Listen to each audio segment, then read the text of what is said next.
Kan pacaran sebenarnya cuma kata aja. Betul. Kan? Ya kan? Bisa kita bilang pacaran minus aktivitas-aktivitas yang haram itu sama dengan ta'aruf.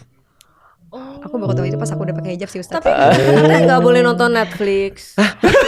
Lu pasti dapat dari TikTok lu ya. Lu pasti dapat dari TikTok lu ya. Nggak boleh nonton bioskop dan lain-lain. Kayak berduaan gitu maksudnya. Nah, kayak jadi gitu. kita lihat dulu Boleh nih. tapi ajak mama. Ya udah kalau Nah. nonton bioskopnya beda tempat duduk. Nah, ada lu misalnya, terus calon lu dan ada mama di sini. Harus ada mama di tengah-tengah. Iya, Ya nggak mau di mama tengah-tengah mau juga teman sih. intinya kayak nggak Pokoknya harus di tengah-tengah, pokoknya nggak boleh Iya. Ya, nempel menurut gini lu kan. kenapa ada Ustadz Felix di antara kita? Oh, gitu. Oh, gitu. Bercanda. Oh, gitu. Ya. Oke, langsung. Gue dari tadi cuma nyari angle biar bisa clippingnya viral aja. Iya. Padahal gue kan cuma Iya. bercanda doang. Iya. Oke, Tante. Bercanda guys, bercanda. Gua sama Tante Om dari Lila dulu juga Nabila. bercanda. Bercanda. Iya. Di balik bercanda ada Tolong. keseriusan yang mendalam. Diterusin malah. Keseriusannya Udah siapa? gua sapu. Kan ada dua lo soalnya nih. Tante Berarti lu dari bilang dulu Nabila nih. sama Tante Remang boleh diskusi deh. Tante Di Nabila sama ruang belakang. Bercanda. Iya. Bohong guys. Tolong ya. Jadi gini ya. Matanya berbohong. Berarti kita harus definisikan dulu yang haram apa. Ya. Ya kan ya. Berarti kan kalau pacaran sebenarnya nggak ada masalah kan ya. Asal kemudian nggak ada aktivitas-aktivitas yang haram. Makanya kalau aku lebih suka menggunakan kata pacarannya diganti dengan ta'aruf.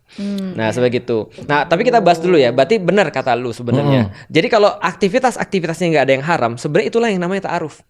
Nah, kalau gitu yang haram tuh apa? Jadi gini. Nah, ini perlu aku jelasin dulu dasar daripada Islam. Islam sangat menghormati perempuan. Sangat menghormati perempuan dan semua hak-hak perempuan. Maka perempuan itu bisa menentukan nasibnya sendiri, tidak pakai dipaksa-paksa, demikian juga dengan laki-laki. Maka orang-orang yang bahas selama ini tentang ta'aruf itu adalah mungkin kurang tepat karena mereka mikir perempuan kayak nggak punya hak, kayak apa ya, Nggak punya dijodohin pilihan. paksa gitu maksudnya. Kayak dijodohin aja. Nah, padahal perempuan punya hak banget. Dan salah satu hak perempuan adalah dia tidak dirusak sebelum waktunya. Artinya dia masih punya, jadi gini, kalau kembang itu sudah dipetik, dia pasti nanti akan mati. Kembang itu kan pasti kan akan menarik kan ya. Nah, maka dia harus diposisikan tetap jadi kembang.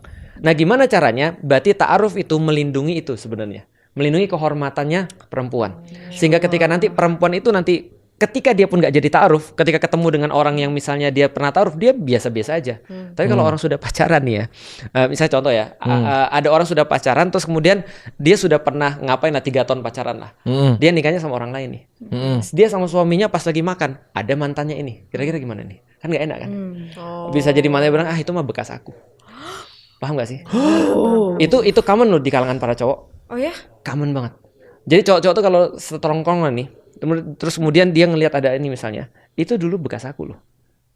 Itu dulu sudah pernah sama aku loh, ngerti nggak sih? Itu jadi kayak medali bagi cowok, gitu maksudnya. Nah, sehingga ketika itu terjadi pada cewek yang taruh, itu nggak terjadi seperti itu gitu maksudnya. Jadi kita nggak ada beban masa lalu gitu maksudnya untuk kemudian ketika kita nanti mau nikah dengan orang lain walaupun taruh kita gagal.